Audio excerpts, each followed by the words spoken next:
পৰ্যটকৰ বাবে সুখবৰ। আজিৰে পৰা মুকলি হ'ল কাজিৰঙা ওৰাং ৰাষ্ট্ৰীয় উদ্যান। হয়, বিশ্ব ঐতিহ্য ক্ষেত্ৰ কাজিৰঙা ৰাষ্ট্ৰীয় উদ্যান আজিৰে পৰা মুকলি হ'ল। বাগৰি বনাঞ্চলৰ দুৱাৰমুখ বনমন্ত্ৰী চন্দ্ৰমোহন পাটোৱাৰীয়ে ফিতা কাটি মুকলি কৰে। ৰাষ্ট্ৰীয় উদ্যানৰ পৰ্যটন বৰ্ষ। কোনোবাই নাৱেৰেও ভ্ৰমণ কৰিব বিচাৰে তাহলে ভ্ৰমণ কৰিব পাৰিব, আমাৰ নাও আছে। আৰু তাৰ উপৰি অন্যান্য আমাৰ যিখিনি সুবিধা আগৰ পৰা আছে সেইখিনি আছে। গতিকে কাজিৰঙাৰ যিটো ইনফ্ৰাষ্ট্ৰাকচাৰ, যিটো আন্তঃগাঁথনি, সেইটো ভালকৈ গঢ়ি তোলা হৈছে।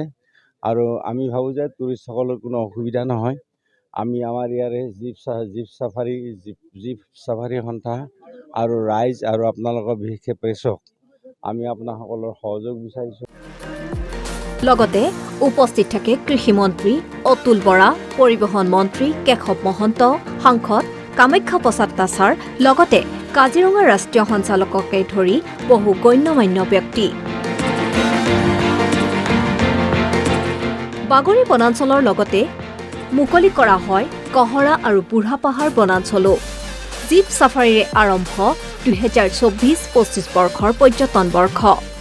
এটা সুকীয়া পৰিৱেশ, এইকেইটা দিন ইয়াত থাকিব, এটা সুকীয়া পৰিৱেশ সকলোৱে দেখা পাব। মই বন বিভাগক ধন্যবাদ জনাইছোঁ। মাননীয় মুখ্যমন্ত্ৰীয়ে কাজিৰঙা অভয়াৰণ্যৰ বন্যপ্ৰাণী সুৰক্ষাৰ কাৰণেও যথেষ্ট ব্যৱস্থা গ্ৰহণ কৰিছে আৰু টুৰিষ্টৰ বাবেও কেতবোৰ নতুন পৰিকল্পনা কৰিছে।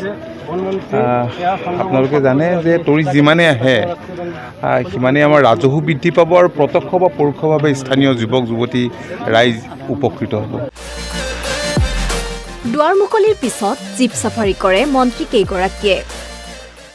এইবাৰ ইণ্টাৰনেশ্যনেল ৰাইন' দিৱসত আমাৰ ভাৰতৰ প্ৰধানমন্ত্ৰী বিদেশত আছিল, কিন্তু বিদেশৰ পৰা তেওঁ অসমৰ এইটো টুইট কৰিছে এই ৰাইন' ডেৰ দিনাখন। গতিকে আজি কি হৈছে যে কাজিৰঙাৰ গোটেই বিশ্বত আজি কাজিৰঙাৰ যিটো গৰিমা, সেই গৰিমাটো দিনে দিনে বৃদ্ধি হৈছে। আৰু যোৱাবাৰ যে অভিলেখ সংখ্যক আমাৰ টুৰিষ্ট আহিলে, সেই ৰাজহ পাইছোঁ আমি, কিন্তু ৰাজহ পোৱাৰ উপৰিও আমাৰ টুৰিষ্ট যে ইমান আহিলে, আমাৰ কথা হ'ল যে প্ৰত্যেকখন দেশৰ পৰা টুৰিষ্ট আহিলে আমাৰ কাজিৰঙাৰ গৰিমাটো আৰু বেছি বাঢ়ি যায়। কাজিৰঙা ৰাষ্ট্ৰীয় উদ্যানৰ মুকলিৰ দিনটোতে মুকলি কৰা হ'ল নতুনকৈ নিৰ্মাণ কৰা ইকো-শ্বপ, য'ত পৰ্যটকৰ বাবে উপলব্ধ হ'ব টুপি, জেকেট, টি-চাৰ্টকে ধৰি পৰ্যটকে ক্ৰয় কৰিব পৰা বিভিন্ন সামগ্ৰী। পৰ্যটকৰ বাবে মেৰামতি কৰা হৈছে কাজিৰঙাৰ অন্তৰ্ভাগৰ পথ। পৰ্যটকে চাব পৰাকৈ সাজু কৰা হৈছে চিতল মাছৰ জলকেলি, উপভোগ কৰিব পৰা ডোঙা, টাৱাৰ আৰু বিমলী পথ।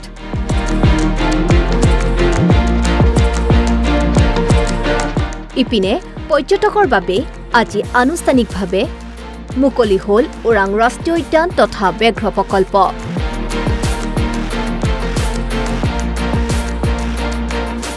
মুকলিৰ দিনটোতে 2024-25 বৰ্ষৰ বাবে ওৰাং ৰাষ্ট্ৰীয় উদ্যানৰ ব্যাঘ্ৰ প্ৰকল্প মুকলি কৰা হয়।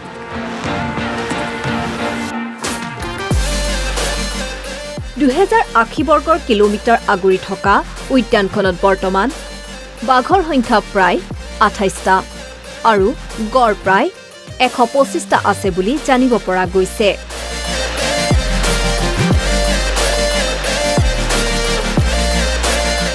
পশুপক্ষীৰে পৰিপূৰ্ণ উদ্যানখনে পৰ্যটকসকলক আকৰ্ষণ কৰাৰ পূৰ্ণ সম্ভাৱনা আছে বুলি উদ্যানখন মুকলি কৰি দৰং বন্যপ্ৰাণী প্ৰাধিকাৰী প্ৰদীপ্ত বৰুৱাই জানিব দিয়ে। আপোনালোকে জানে আমাৰ দৰঙত এখনেই নেশ্যনেল পাৰ্ক টাইগাৰ ৰিজাৰ্ভ আছে।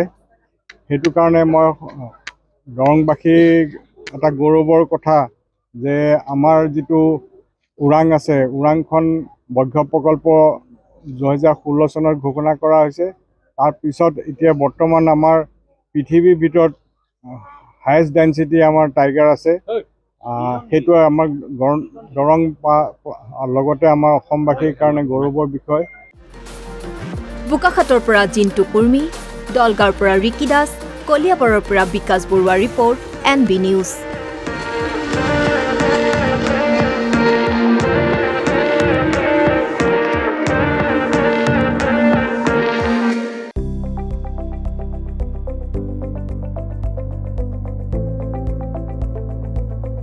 NB নিউজ, সহজ সৰল ভাষাত নৱভাৰতৰ কথা।